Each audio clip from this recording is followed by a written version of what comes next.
across to Suhel Seth. Suhel Seth, politically, of course, now everyone will try to score brownie points. Of course, the Congress party is #1 in doing that today, since, like Mr. Hegde said, it has been a good day for them. How do you see this now impacting INDIA? Because Rahul Gandhi is being projected by the Congress party as, brand ambassador of democracy, and it is because of him that the democracy and truth has come out today in the Supreme Court. Do you think the next step is now going to be about projecting him rightfully as the prime ministerial candidate?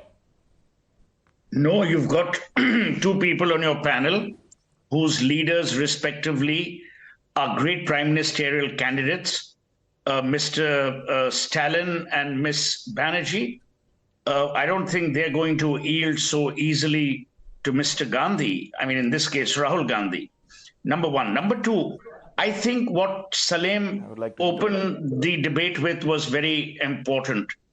You know, for me today, it's a great vindication that India's democracy is fine and running stable.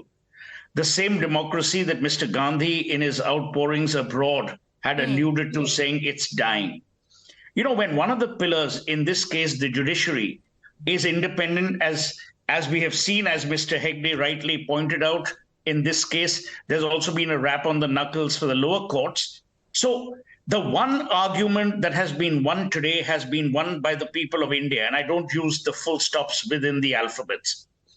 We are living in a great democracy where the judiciary is independent and can pass strictures or orders as they deem fit within the purview of the law. That's number one. Number two, of course, it is an optical victory for the Congress. You see, it's very much like what we used to do in Calcutta, and Mr. Dev will bear allegiance to that. It's like Operation Successful and Patient Dead. Kashta hocche, mane kete jacche, rokto beroche na, which means I'm being cut in the neck, but there's no blood flowing. The conviction still has to be decided at the lower courts. So that is still a Damocles sword hanging.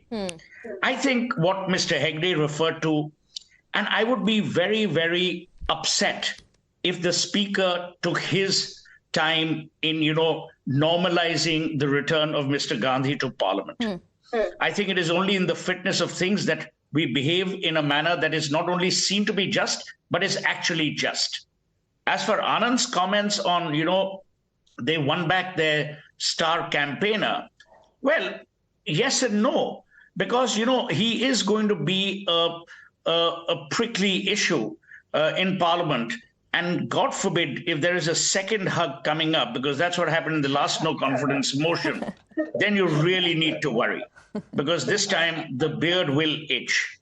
But on a more serious note, Swati, I genuinely believe whatever happened, and I personally as an individual felt that particular order was too harsh. Okay. We have seen the debasement of politics in India. People have been calling each other names far worse than what Mr. Gandhi said. That is no justification. Someone took Mr. Gandhi to court, as is his right. But I think this is a lesson for all of us, taught by no less than the Supreme Court, that with public figures comes public responsibility. Okay. When you're a public figure, there's a certain behavior and a decorum that you need to observe. And I think that is sagacious, that's wise, and it's timely as we proceed towards the next Lok Sabha elections. Today, it's a win-win for all.